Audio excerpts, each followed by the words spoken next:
It's the new beauty buzzword popping up on skincare forums and Reddit.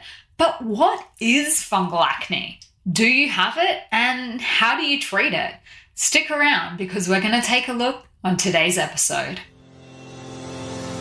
Welcome to the Korean Beauty Show, where we're talking all things Korean skincare, makeup, and more.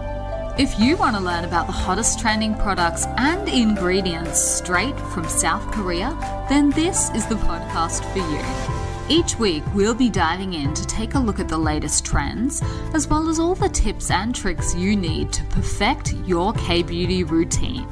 I'm your host, Lauren Lee, professional K-beauty expert and founder of Korean beauty platform Style Story.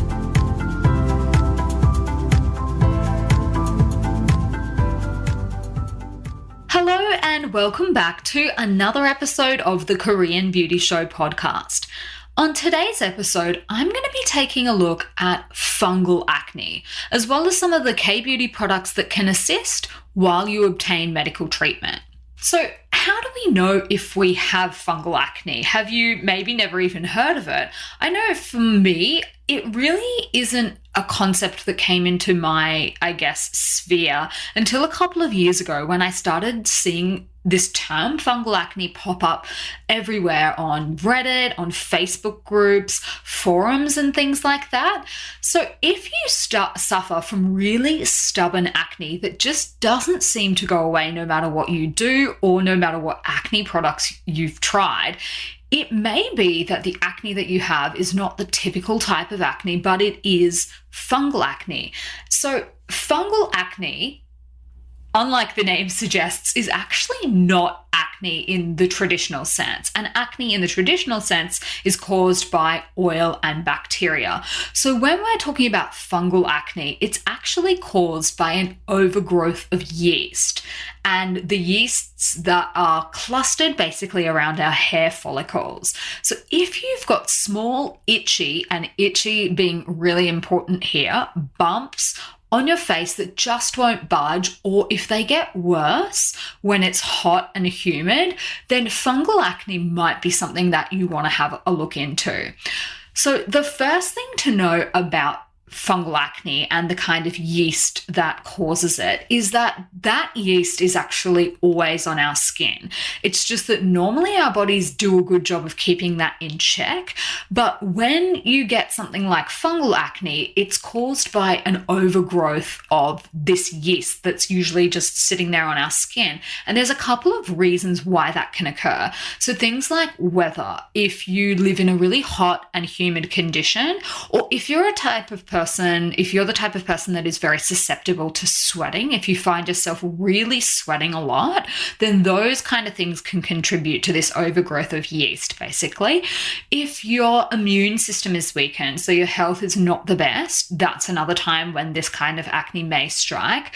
And then yeast and fungi in general love carbs and sugar. So if you have a diet that is really rich in those two things, then it might be something for you to look into. So what surprises me the most when it comes to fungal acne is just how many people all of a sudden are really convinced that they've got it, and people are suggesting, I suppose, to other people that they might have it as well. So because this is not something that I ever have personally experienced or knew about growing up, I wanted to take a look into where this kind of trend and the searching and the recommending of fungal acne has really sort of popped up. And if you have a look at the Google Trends results, you can see that it only really became a buzzword in 2017, and that the searches have really rapidly risen for the term fungal acne since then. So in terms of how many of us are actually likely to have fungal acne versus, normal bacterial acne, I think statistically speaking, if you do live in a really hot, humid climate, like many places in Southeast Asia are, then that's probably going to be statistically more likely for you. And also if you're a person that sort of sweats a lot. So what I want to run through is some of the things to look out for, because it can be difficult to know whether you just have regular bacterial acne or whether it may be this, in inverted commas, fungal acne, even though technically we know it's not really acne at all, but it is a condition called malassezia, and that is spelled Malassezia. So that's the technical term for it. And even though it has many of the characteristics of acne, it's not technically actually acne at all. It is just this overgrowth of yeast. So here are some of the signs, the key signs of fungal acne to look out for. And the first one, which I already touched on, is that itchiness. So normal acne, bacterial acne, will rarely cause itchiness, but fungal acne is usually itchy, and that's because of this yeast. The second thing you can look out for is the size. So fungal acne bumps are often similar in size. There's usually very little variation in the size, and they're also often found in clusters. So bacterial acne, you'll know if you've had it before, which I certainly have, it comes in a whole different range of sizes, and it can pop up anywhere. It's not just in a cluster.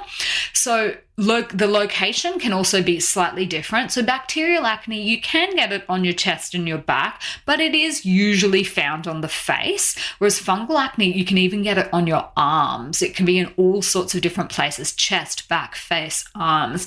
And tight clothing can also be a culprit that causes that as well.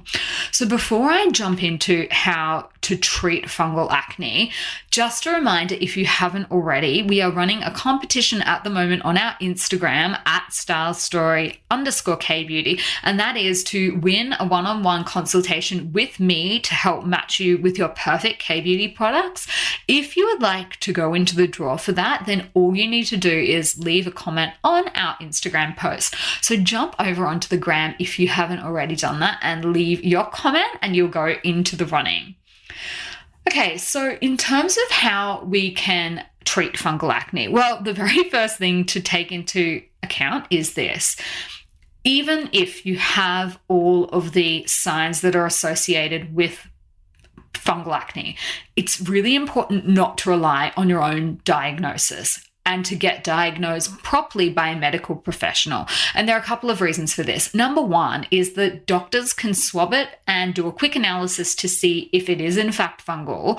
And secondly, if it is fungal, they can give you medication that can get rid of it in as little as 24 hours. So rather than, doctor Googling it and searching on the internet and diagnosing yourself and then, coming up with all these ways to treat it at home, it's really a lot quicker, simpler and easier to just go to a doctor or a dermatologist, and then they can determine pretty quickly whether it is fungal or not. And if it is, you're probably going to be pointed in the direction of a topical or oral antifungal medication or treatment. So it's medicine that they're going to use to treat it.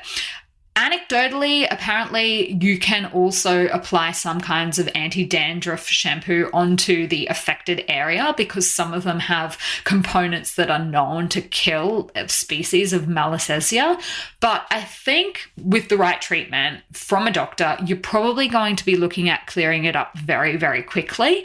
So where do skincare products then come into it? So skincare, I would say, is not the treatment, but it would be something that you can do to not aggravate it in the meantime until you get treated. So you will often hear people, or see people, I've seen many people, and I've been asked myself for fungal safe K-beauty products. So with a massive caveat that I am not a doctor, obviously, I hope you guys know that already. I am not a doctor, but I've looked into this, and there are some resources on the internet for people specifically with this condition. And one of the really good ones I have found is a website called Folliculitis Scout. So that's a little bit of a mouthful. So I'm going to pop the link to that website in today's show notes. So head on over to thekoreanbeautyshow.com and I will have the link for you there. And basically what this website does is that when you type in the ingredients list of a product that you're, interested in using on your skin if you have fungal acne, it will tell you if there are any trigger ingredients for malassezia in there. So that's what the website does. And this is a good resource if you're looking to double check that. So I have run the checks for a couple of products, for many products actually, and I've come back with a list that this particular website claims are free from fungal acne triggers. And those products, in terms of your cleansers, for some nice gentle cleansers that won't irritate your skin, the first is Etude House's Sunjong cleanser, and then the second is Tosuung's enzyme powder wash. So I will have links for both of those products in the show notes as well. And then for moisturizers, so keeping in mind that this fungal acne really loves oily and moist environments, I would suggest skipping anything too heavy and thick and consider replacing it with something of a gel texture. And there are 2 gel products that I've found that are fungal acne safe. And the first one is Benton's Aloe Propolis Soothing Gel, and the second is iUnique's Centella Gel Calming Cream. So both of those are on the Style Story website, and I've got links to both of those as well in today's show notes. So that is just a little, I guess, primer and introduction to fungal acne. I know it is really, really popular in the Korean beauty community. The word is used a lot. People, say that they have fungal acne. Now, I'm not sure whether those people have diagnosed themselves or whether they have a diagnosis from a doctor. But the good news is, if you do get a professional diagnosis, there are medicines that can help with this and clear it up much quicker, certainly than bacterial acne seems to be cleared up. I know for a fact that bacterial acne can be very, very stubborn, and that, a lot of people end up cycling through lots of different antibiotics and things like that, even going on drugs like Accutane. It's called Roaccutane in Australia. And it can just be basically really, really stubborn and really tricky to treat. So the good news for people that do have this fungal variety is that it looks like it's a lot quicker to treat. But definitely, if you have the opportunity to, don't self-diagnose and go and see a doctor. I know that might not be an option for everyone, but if it is an option for you to get medical advice and get some treatment for it, I think probably in the long run, it's going to save you time and maybe even money. If you're, looking around for skincare products that won't aggravate it anymore, it might be easier and quicker to just go and get a script from a doctor for some medicine that will clear it up seemingly pretty quickly. I would love to know, have you guys ever been diagnosed with this condition? Let me know. I'm very interested to know what it is like firsthand. To my knowledge, I've never had it before. So please come and find me. You will find me on Instagram at lauren.kbeauty. I love to always have a chat to you guys, to hear your thoughts and feedback on the show as well. And if you enjoyed today's episode, I would absolutely love it if you would give us a rating. All you need to do is scroll down on your app past the other episodes and reviews, and you can leave a review. And then, of course, don't forget to subscribe while you're there so that you don't miss any episodes. Okay, guys, I hope you enjoyed today, and I will talk to you next Tuesday.